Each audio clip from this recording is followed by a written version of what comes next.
আসসালামু আলাইকুম ওয়া রাহমাতুল্লাহ। ইন্নাল হামদালিল্লাহ আসসালাতু ওয়াসসালামু আলা রাসূলিল্লাহ ওয়া আলা আলিহি ওয়া আসহাবিহি ওয়া বারাকা ওয়া সাল্লাম। দূরে এবং কাছে যে যেখানে আছেন সকলকে আমার সালাম ও শুভেচ্ছা। প্রিয় ভাইরা আমার, আজকে পহেলা মে 2020। এই পহেলা মে দিবস। আর মে দিবসের তাৎপর্য সম্পর্কে আপনারা সকলে জানেন, কিন্তু এই শ্রমিক দিবসে ইসলাম কি অবদান, শ্রমিকদের মর্যাদা ইসলাম কী দিয়েছে, কোরআন কী দিয়েছে, আল্লাহ রসুল কী দিয়েছে, ইসলামে শ্রমিকের মর্যাদা কেমন এবং শ্রমিকদের সম্মান কেমন দিয়েছে, এই সম্পর্কে আমি আজকে আপনাদের সামনে আলোচনা করব যে শ্রমিকদেরকে ইসলাম কত সম্মান দিয়েছে, মর্যাদা দিয়েছে এবং তাদের যে অধিকার দিয়েছে গোটা পৃথিবীর অন্য কেউ দিতে পারে নাই। এই সম্পর্কে কোরআন এবং হাদিস থেকে আপনাদের সামনে দলিল ভিত্তিক কথা বলবো ইনশাআল্লাহ। আপনারা জানেন, গত শতাব্দীতে আমেরিকার শিকাগো শহরে এই অধিকার আদায়ের জন্য একটা মিছিল হয়। সেই মিছিলে গুলি করে কয়েকজন নিরীহ শ্রমিককে হত্যা করা হয়েছিল। পরবর্তীতে এই ঘটনাকে কেন্দ্র করে এই দিনটিকে পহেলা মে, এই দিনটিকে শ্রমিক দিবস হিসাবে পালন করা হয়। বর্তমান বিশ্বে যখন একটি ছোট্ট গ্রাম, অর্থাৎ গ্লোবাল ভিলেজ, গোটা বিশ্ব একটা গ্লোবাল ভিলেজ, ছোট্ট একটা গ্রামে পরিণত হয়েছে। একটির সঙ্গে আরেকটি দেশের সীমান্ত লাগানো, এক দেশের সঙ্গে আরেক দেশের স্বার্থ জড়িত, তখন শ্রম দিবস পালিত হচ্ছে গোটা বিশ্ব জুড়ে। ইংরেজি বর্ষের এই যে আপনার পহেলা মে, এই প্রথম দিনটি পালিত হয় আন্তর্জাতিক শ্রমিক দিবস হিসাবে। এমতো অবস্থায় আমাদের কর্তব্য হলো এই আন্তর্জাতিক সম্মান, শ্রমিক ও মানবাধিকার দিবস উপলক্ষে ইসলামের শ্রমিকের অধিকার কিভাবে নিশ্চিত করা হয়েছে তা সবার সামনে উপস্থাপন করা। কারণ ইসলামই সেই ধর্ম, যে ধর্ম প্রথম যেই মানবাধিকারের বিধান সে প্রবর্তন করেছে। যেমন ইসলামের সংবিধানে পবিত্র কোরআনে আল্লাহ রাব্বুল আলামিন বলেন, সূরা বনী ইসরাঈলের ৭০ নম্বর আয়াত, ওয়ালাকাদ কাররামনা বানি আদম, আল্লাহ বলেন, আমি বনি আদম সন্তানকে সম্মানিত করেছি। ও হামালনাহুম ফিল বাররি ওয়াল বাহরে, এবং আমি তাদেরকে স্থলে এবং সমুদ্রে তাদেরকে বাহন দিয়েছি। ওয়া রাযাকনাহুম মিনাত তাইয়্যিবাত, এবং তাদেরকে আমি উত্তম রিজিক দিয়েছি। ওয়া ফাদ্দালনাহুম আলা কাসীরিম মিম্মান খলাকনা তাফযীলা, আর আমি যা কিছু সৃষ্টি করেছি তাদের থেকে অনেকের উপর আমি তাদেরকে অনেক মর্যাদা দিয়েছি। আল্লাহ রাব্বুল আলামিন তো বলেছেন যে ওয়ালাকাদ কাররামনা বানি আদম, আমি বনি আদমকে সম্মানিত করেছি। অতএব শ্রমিকরাও তো বনি আদমদের অন্তর্ভুক্ত। সত্যি কথা বলতে কি, এই শ্রম ইতিহাসে ইসলামী প্রথম শ্রমিকের প্রতি যথার্থ দৃষ্টি দিয়েছে, তাকে সম্মান দিয়েছে, মর্যাদা দিয়েছে এবং শ্রমের স্বীকৃতি দিয়েছে। পক্ষান্তরে কোনো সনাতন ধর্মে শ্রমের অর্থ ছিল দাসত্ব এবং বশ্যতা, আবার কোনো ধর্মে এর অর্থ ছিল লাঞ্ছনা, অবমাননা। ইসলাম এই সমাজের আর 10 জনের সদস্যের মতো নাগরিক হিসাবে তাদের প্রাকৃতিক অধিকারগুলোর স্বীকৃতি দিয়েছে। তেমনি এই শ্রমিক হিসাবে তাদের অধিকার নিশ্চিত করতে অনেক মূলনীতি, অনেক বিধি, অনেক আইন প্রবর্তন করেছে, যাতে সামাজিক সাম্য প্রতিষ্ঠিত হয়, তাদের ইহকালীন এবং পরকালীন জীবনে তাদের এবং পরিবারের সম্মানিত জীবন লাভ হয়। একইভাবে ইসলাম মালিকদের প্রতি আহ্বান জানিয়েছে যে শ্রমিকের সঙ্গে মানবিক এবং সম্মানজনক আচরণ করতে, তার প্রতি মমতা দেখাতে এবং তার সঙ্গে সদ্ব্যবহার করতে। তাকে বারণ করেছে তার সাধ্যাত্মিক কাজের নির্দেশ প্রদান যেন করা না হয়, অর্থাৎ তার সাধ্যের অতীত, তার সাধ্যের চেয়ে বেশি কোনো কাজ যেন তাকে নির্দেশ দেওয়া না হয়। এমনকি নানা অধিকার সুযোগ নিশ্চিত করেছে ইসলাম এই শ্রমিকদের জন্য। আমি এরপরে আপনাদের সামনে এই শ্রমিকদের অধিকারগুলো আলোচনা করব ইনশাআল্লাহ। ভাইরা আমার, তা আজকে শ্রমিক মালিক এই মানব সমাজের একটি সুপ্রাচীন সমস্যা। যুগ যুগ ধরে এই সমস্যাটি মানব সমাজকে নানাভাবে আলোড়িত করেছে। অনাকাঙ্ক্ষিতভাবে এই মেহনতি মানুষের রক্ত ঝরিয়েছে এমনকি শ্রমিক মালিক সম্পর্কর মধ্যে যে ভারসাম্য, এই ভারসাম্য রক্ষার জন্য আন্তর্জাতিক শ্রম সংস্থা নামে একটি বিশ্ব সংস্থা গঠন করা হয়েছে। কিন্তু তারপরেও শ্রমিক মালিক সমস্যা সুষ্ঠু সমাধান নিশ্চিত হয়েছে একথা কেউ বলতে পারবে না, কেউ দাবি করতে পারবে না। বরং এখনও দেশে দেশে শ্রমিক মালিক সমস্যা একটা প্রকট সমস্যা বিরাজ করছে। এই শ্রমজীবী মানুষের রক্তে অহরহ রাজপথ রঞ্জিত হচ্ছে। বাংলাদেশেও কম বেশি একই পরিস্থিতি আজকে বিরাজ করছে। শ্রমিক মালিক সমস্যাটিকে আজকে অধুনা বিবেচনা করা হচ্ছে নেহায়েত একটা শ্রেণীগত সমস্যা হিসাবে। এখানে মানবিক দৃষ্টিভঙ্গিকে মোটেই গুরুত্ব দেওয়া হচ্ছে না। ফলে শ্রমিক মালিক উভয় পক্ষই বিষয়টিকে বিবেচনা করতেছে নেহায়েত একটা শ্রেণী স্বার্থের দৃষ্টিতে। কিন্তু আল্লাহর মনোনীত জীবন বিধান ইসলাম সমগ্র বিষয়টিকে বিবেচনা করছে মানবিক এবং ন্যায় নীতি দৃষ্টিতে। শ্রমিক এবং মালিক কোনো পক্ষকে সে বড় কিংবা ছোট করে দেখে না, বরং উভয় পক্ষের স্বার্থকেই সে রক্ষা করেছে পরিপূর্ণ ন্যায় পরায়ণতার দৃষ্টিতে। তা এই প্রসঙ্গে আমি একটি একটি করে আপনাদের সামনে বর্ণনা করব যে ইসলাম এই শ্রমের মর্যাদা কিভাবে দিয়েছে, শ্রমিকের অধিকার কিভাবে ইসলাম দিয়েছে। মালিকের কাঁধে যেসব বাধ্যবাধকতা আরোপ করা হয়েছে তার মধ্যে সবচেয়ে গুরুত্বপূর্ণ হলো শ্রমের মূল্য বা শ্রমের মজুরি। সেহেতু ইসলাম এর প্রতি অত্যাধিক গুরুত্ব আরোপ করেছে। আমরা দেখছি ইসলাম কিভাবে কাজ এবং শ্রমকে ইবাদত হিসাবে গণ্য করে, কিভাবে একে সকল ইবাদতের উপর স্থান দেয়। যে ভাই তার অপর আবেদ শ্রমিক ভাইয়ের পক্ষ নেয় এবং তার চেয়ে আপনার আবেদ আখ্যা দেয়, আর শ্রমের এই পবিত্র দৃষ্টিভঙ্গির ভিত্তিতে ইসলাম শ্রমিকের মজুরি এবং পারিশ্রমিকের পবিত্র ঘোষণা করে এবং তাকে উদ্বুদ্ধ করে যাতে সকল শ্রমিককে তার শ্রমের মূল্য পরিশোধ করে দেওয়া হয়। পবিত্র কোরআনে প্রায় 150 স্থানে এই আজার অর্থাৎ শ্রমের মূল্য বা বিনিময় শব্দটিকে উল্লেখ করা হয়েছে। সবগুলোই কর্মজীবনে পারস্পরিক বিনিময়ের অর্থে ব্যবহৃত হয়েছে।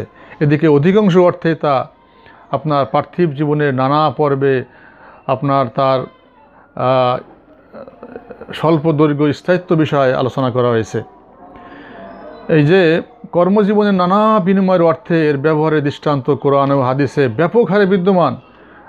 যেমন আল্লাহ তাআলা বলেন সূরা সাবার আয়াত নম্বর 47, কুল মা সাআলতুকুম মিন আজরিন ফাহুয়া লাকুম ইন আজরিয়া ইল্লা আলাল্লাহ ওয়া হুয়া আলা কুল্লি শাইইন শাহিদ।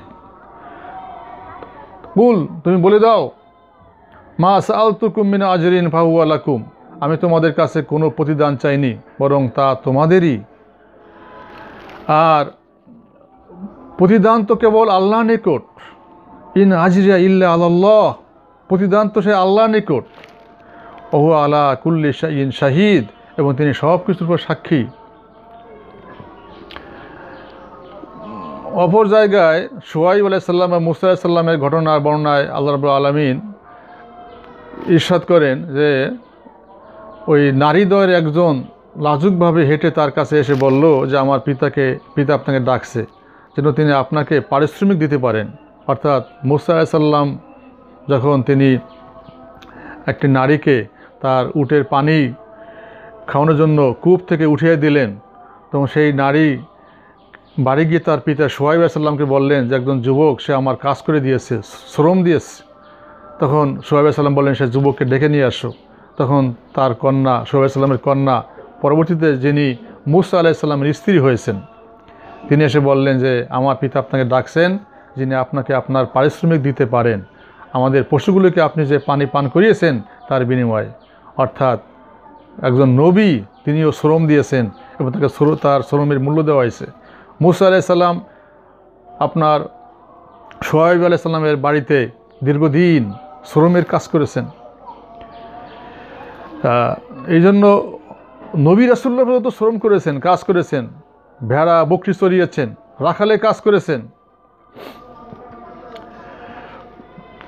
রাসূলুল্লাহ সাল্লাল্লাহু আলাইহি সাল্লাম তার সমস্ত হাদিসের দিকে নজর দিলে আমরা এই আমলের সঙ্গে কাজের সঙ্গে প্রতিদানের কথা পাশাপাশি দেখতে পাই। এসব শব্দের সবগুলি দুনিয়া এবং আখিরাতের প্রতিদানের ক্ষেত্রে ব্যাপক অর্থবোধক। যিনি মালিক, এই মালিকের জন্য জরুরি হলো শ্রমিককে সেই অধিকারগুলো প্রদান করা যার ভিত্তিতে চুক্তি সম্পাদিত হয়, এবং তার মধ্যে কোনো কমানো যাবে না, বাড়ানো যাবে না, কারণ তা ভয়াবহ পরিণাম ডেকে আনার মতো জুলুম। সেজন্য মালিকের জন্য আরও জরুরি শ্রমিকের কাজের তীব্র প্রয়োজনের সুযোগের অসৎ ব্যবহার করতে, তাকে তার অধিকারে না ঠকানো এবং একই ধরনের কাজের প্রাপ্য মজুরির তুলনায় তাকে ধোঁকা দিয়ে কম নির্ধারণ না করা, এটা মালিকের এটা দায়িত্ব।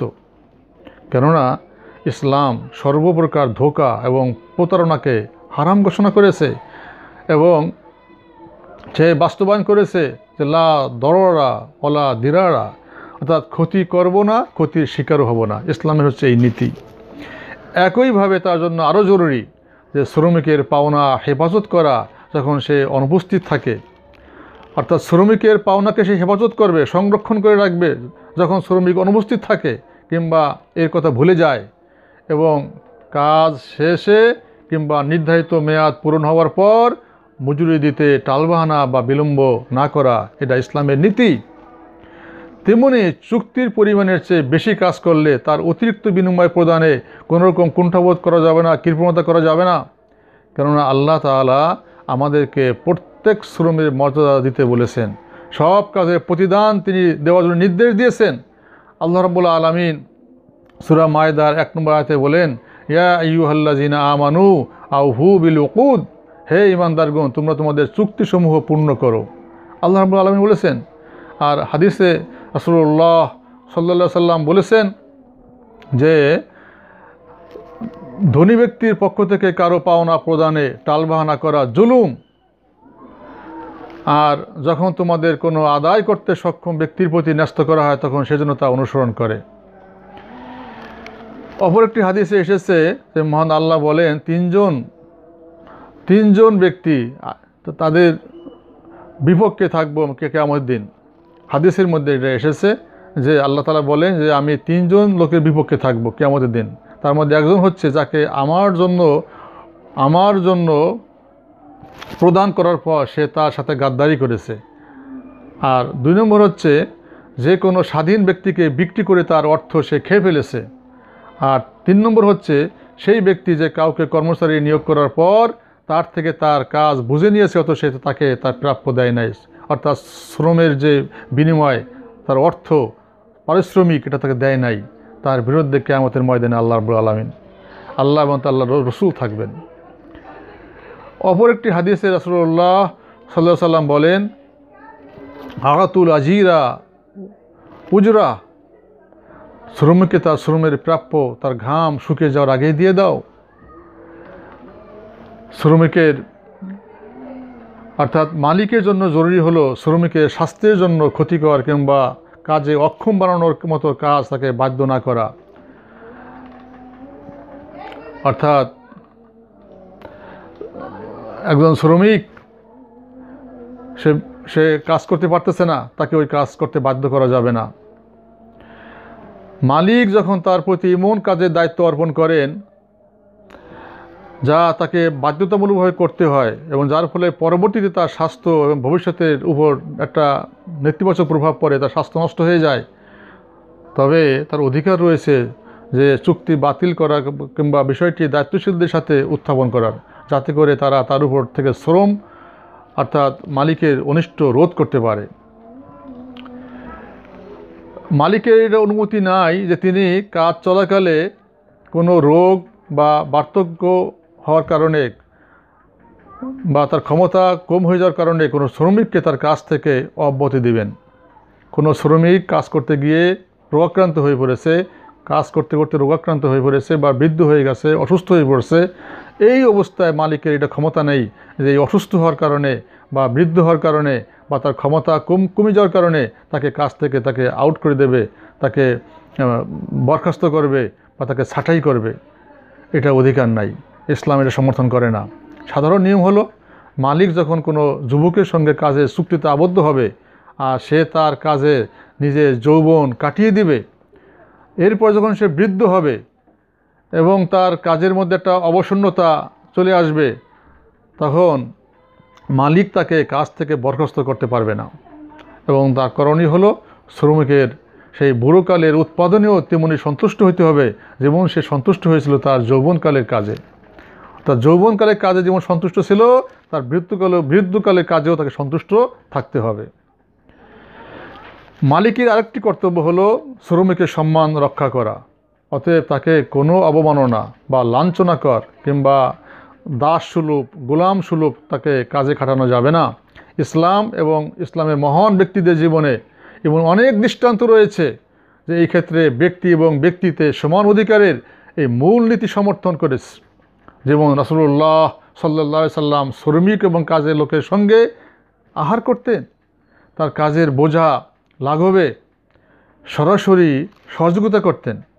তেমনি শ্রমিককে মারধর করা, প্রহার করা, তার উপরে সীমা লঙ্ঘনের অনুমতি নেই। যদি তাকে প্রহার করে তবে তাকে এই জন্য ক্ষতিপূরণ দিতে হবে।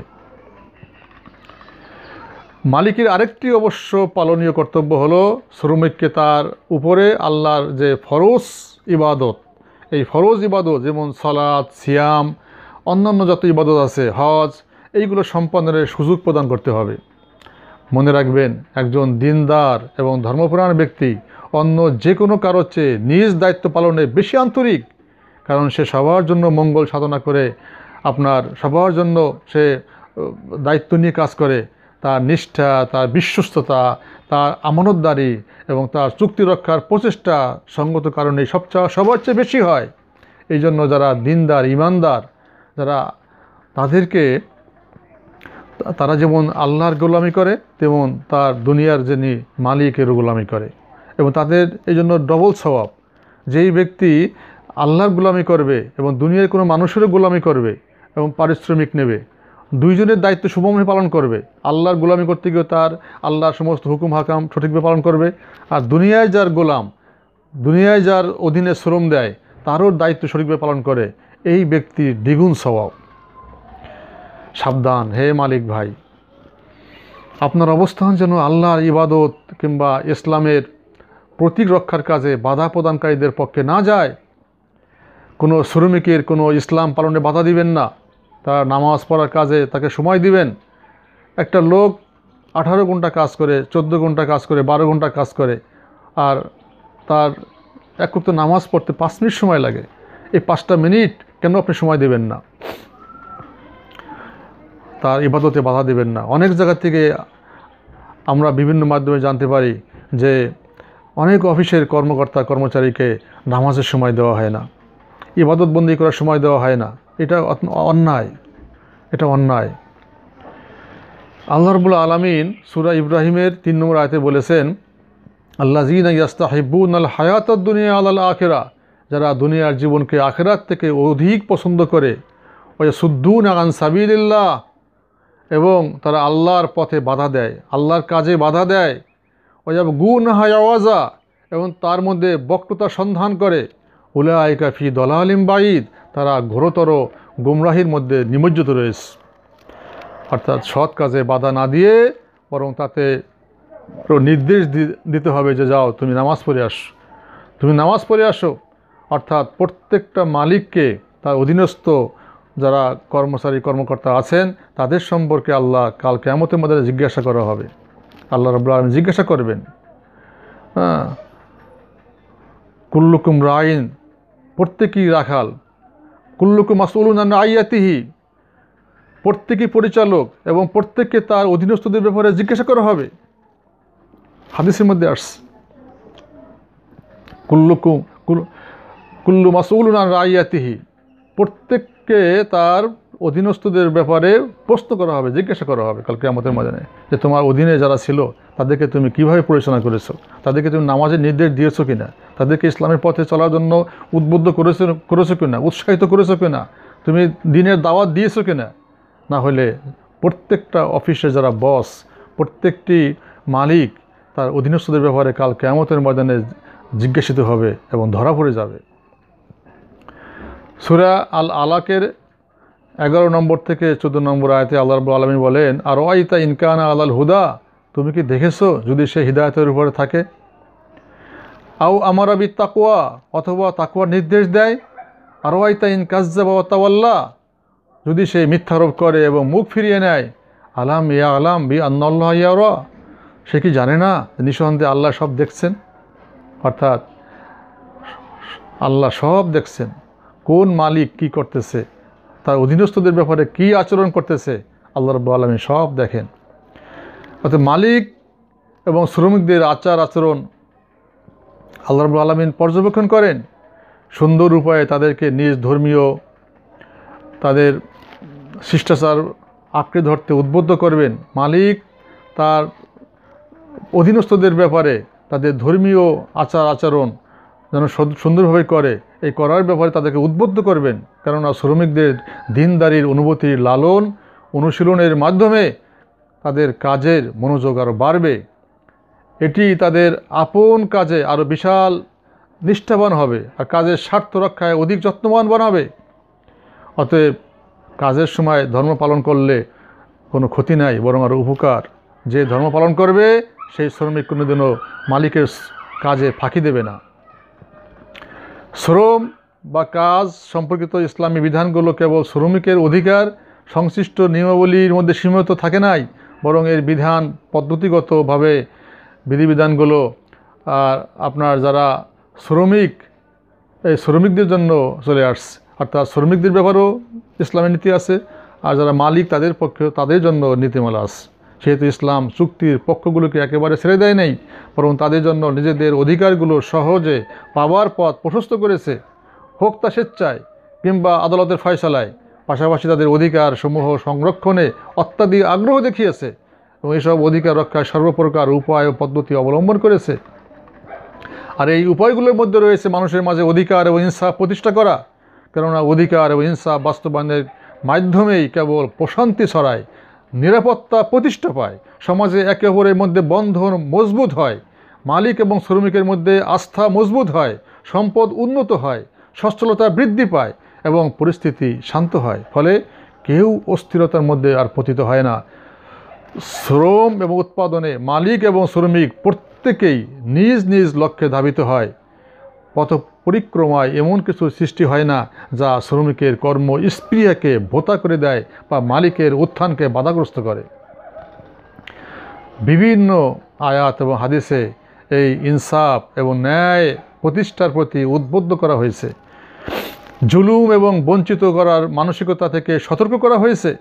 আল্লাহ তাআলা কোনো মানুষের প্রতি জুলুম করেন না, বরং তিনি কোনো প্রকার জুলুম আশাও করেন না।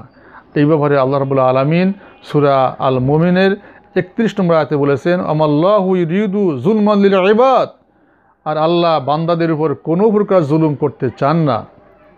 আল্লাহর ক্ষমতা আছে একজন বান্দার প্রতি যা ইচ্ছে তাই করার, কিন্তু আল্লাহ কিন্তু জুলুম করেন না। ক্ষমতা থাকা সত্ত্বেও তিনি জুলুম করেন না। আর অনেক আছে, অনেক মালিক ক্ষমতার অপব্যবহার করে, অনেক বস ক্ষমতার অপব্যবহার করে। তার বস, অফিসের প্রধান তার অধীনস্থ কর্মকর্তা কর্মচারীদের সাথে শৃগাল কুকুরের মতন ব্যবহার করে, অমানুষের মতন ব্যবহার করে। প্রায় এই অভিযোগ আসে যে তাদেরকে মানুষ মনে করে না। এটা ঠিক না। সামান্য একটু ক্ষমতা পেয়েছেন আর তাই আপনার অধীনস্থদের প্রতি আপনি খারাপ আচরণ করবেন, অথচ আল্লাহর তো বিশাল ক্ষমতা। সে আল্লাহ রাব্বুল আলামিন গোটা পৃথিবীর মানুষের প্রতি কোনো জুলুম করেন না, অথচ ইচ্ছা করে তিনি যা ইচ্ছা তাই করতে পারেন।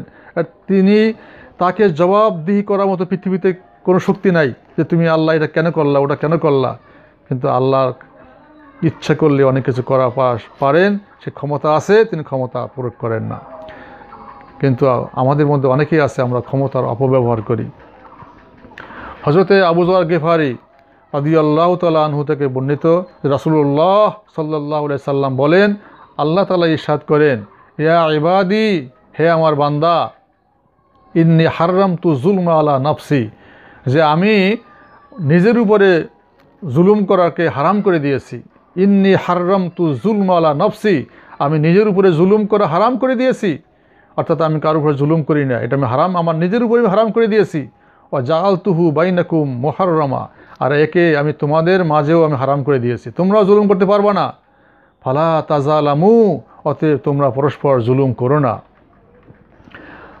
আর পূর্ববর্তী জাতিগুলো কেবল তাদের জুলুম এবং অত্যাচারী আচরণের কারণেই ধ্বংস হয়ে গেছে। এই ব্যাপারে আল্লাহ রাব্বুল আলামিন সূরা ইউনূসের 13 নম্বর আয়াতে বলেন, ওয়ালাকাদ আহলাকনাল কুরুনা মিন ক্বাবলিকুম লাম্মা যালামু, আর অবশ্যই আমি তোমাদের পূর্বে বহু প্রজন্মকে ধ্বংস করে দিয়েছি যারা জুলুম করেছে, যারা মানুষের উপর জুলুম করেছে। এই জুলুম করার কারণে আমি অনেক প্রজন্মকে আমি তোমাদের পূর্বে ধ্বংস করে দিয়েছি। আল্লাহ তাআলা সূরা আন-নামলের 52 নম্বর আয়াতে আরও বলেন যে ফাতিলকা বুয়ুতুহুম খাওয়াবিয়াতুম বিমা যালামু, ওইগুলো তাদের বাড়িঘর অট্টালিকা তা তাদের জুলুমের কারণে আজকে বিরান হয়ে আছে। আজকে দেখা যায় বাংলাদেশে অনেক বড় বড় রাজপ্রাসাদ বিরান হয়ে পড়ে আছে, অথচ ইতিহাস বলে এই অট্টালিকা থেকে, এই রাজপ্রাসাদ থেকে সাধারণ জনগণের উপরে অনেক জুলুম করা হতো, অত্যাচার করা হতো। কিন্তু আজকে সেই বাড়িঘর আজকে বিরান হয়েছে। আল্লাহ রাব্বুল আলামিন সূরা নামলের মধ্যে কথা বলেছেন যে ফাতিলকা বুয়ুতুহুম খাওয়াবিয়াতুম বিমা যালামু, ওই বাড়িঘরগুলো যা তাদের জুলুমের কারণে আজকে বিরান হয়ে আছে। আজকে সেই বাড়িঘরের মালিকরা কোথায়? অতএব ক্ষমতা থাকলেই কারো প্রতি জুলুম করা যাবে না। এই ব্যাপারে সূরা আল মুমিনের 18 নম্বর আয়াতে আল্লাহ বলেন, ও আনজিরহুম ইয়াওমাল আযিফা, আর তুমি তাদেরকে সেই আসন্ন দিন সম্পর্কে সতর্ক করে দাও। আল্লাহ বলতেছেন যে তুমি তাদেরকে সেই আসন্ন দিন সম্পর্কে সতর্ক করে দাও, যেদিন তাদের প্রাণ কণ্ঠাগত হবে। মা লিয-যালিমিনা মিন হামিমিন, এবং জালিমদের জন্য কোনো বন্ধু নাই। ওয়ালা শাফিঈন ইউতাউ, এবং কোনো সুপারিশকারী নাই যা গ্রহণ করা হবে। অর্থাৎ জালিমদের কোনো বন্ধু নাই, জালিমদের জন্য কোনো সুপারিশকারীও নাই। কাল কিয়ামতের ময়দানে জালিমদের পক্ষে কেউ সুপারিশ করবে না, আর সুপারিশ করলেও তা গ্রহণ করা হবে না। আল্লাহ রাব্বুল আলামিন সূরা আল হাজের 71 নম্বর আয়াতে বলেন, ওমা লিয-যালিমিনা মিন নাসির, আর জালিমদের কোনো সাহায্যকারী নাই। জালিমদেরকে কিয়ামতের ময়দানে কেউ সাহায্য করবে না। অন্য একটি হাদিসে এসেছে, জাবের ইবনে আব্দুল্লাহ রাদিয়াল্লাহু তাআলা আনহু কর্তৃক বর্ণিত, রাসূলুল্লাহ সাল্লাল্লাহু আলাইহি সাল্লাম ইরশাদ করেন, ইত্তাকুজ জুলমা, তুমি জুলুম থেকে বেঁচে থাকো। ফাইন্না জুলমা জুলুমাতুন ইলা ইয়াউমাল কিয়ামা, কারণ জুলুম কিয়ামতের দিন অনেক অন্ধকার হয়ে দেখা দেবে। আবু মুসা আশআরী রাদিয়াল্লাহু তাআলা আনহু থেকে বর্ণিত আছে, তিনি বলেন, রাসূলুল্লাহ সাল্লাল্লাহু আলাইহি সাল্লাম বলেছেন, ইন্নাল্লাহা লা ইউমলি লিয-যালিম, আল্লাহ জালিমকে অবকাশ দেন, হাত্তা ইজা আখাযাহু লাম ইউফলিতুহু, আর যখন তাকে পাকড়াও করেন তখন তার পালাবার কোনো পথ থাকে না। রাসূলের হাদিস যে আল্লাহ জালিমকে অবকাশ দেন, সুযোগ দেন, সময় দেন, কিন্তু যখন তাকে পাকড়াও করেন তখন তার আর কোনো পলাবার পথ থাকে না। আল্লাহ রাব্বুল আলামিন কোরআনের মধ্যে বলেছেন, ইন্না বাতশা রাব্বিকা লাশাদীদ, তোমার রবের পাকড়াও বড় কঠিন। ইন্না বাতশা রাব্বিকা লাশাদীদ, তোমার রবের পাকড়াও বড় কঠিন। সূরা বুরুজের মধ্যে আসছে, তোমার রব যখন পাকড়াও করেন তখন তিনি আর ছাড়েন না। ভাইরা আমার, এই জন্য যারা শ্রমিক তাদের প্রতি জুলুম করা যাবে না, তাদের প্রতি ভালো আচরণ করতে হবে।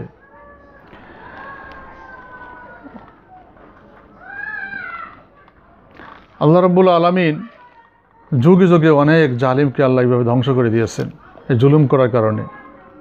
যাই হোক, এই যে নীতিমালার ভিত্তিতে শ্রমিকের জন্য শ্রম গ্রহীতার কাছে জামানতের অধিকার দাবি করার সুযোগ রয়েছে, ওই সব শর্তের ভিত্তিতে যা আমরা আপনার বিভিন্ন সময় আলোচনা করে থাকি, তার জন্য আরও সুযোগ রয়েছে যে যার ক্ষতি হয়েছে এবং তার ক্ষতিপূরণে বিচার বা আদালতে শরণাপন্ন হওয়া যাবে, অর্থাৎ ক্ষতিপূরণের জন্য বিচার দাবি করা যাবে। আল্লাহ রাব্বুল আলামিন সূরা আল আরাফের 85 নম্বর আয়াতে আল্লাহ বলেন, ও আউফুল কাইলা ওয়াল মিজান, তোমরা তোমাদের পরিমাণে মাপে ওজনে পরিপূর্ণ করে দাও, অর্থাৎ মানুষকে মাপে ওজনে কম দিও না।